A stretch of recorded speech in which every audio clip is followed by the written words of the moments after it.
America Iran की दूसरी बातचीत पर सस्पेंस बरकरार है।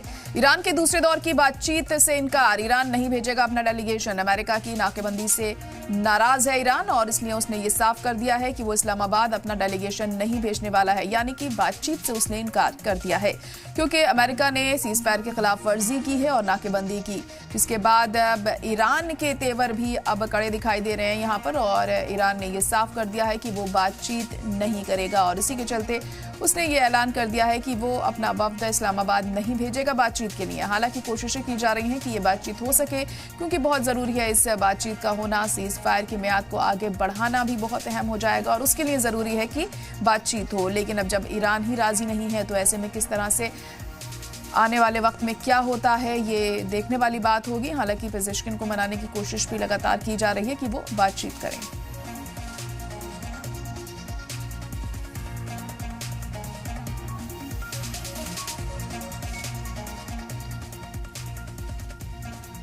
वहीं हॉर्मुज पर ईरान की बड़ी वार्निंग। हॉर्मुज की सिक्योरिटी मुफ्त नहीं मिलेगी। ईरानी लीडर मोहम्मद रजा आरिफ का बयान। ईरान पर रोक लगाना गलत।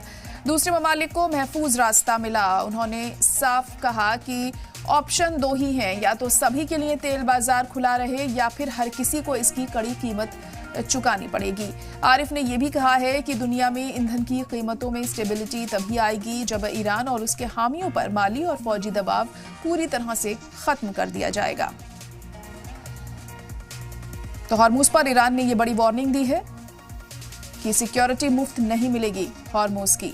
ईरानी लीडर मोहम्मद रजा आरिफ ने यह बड़ा बयान यहां पर दिया है।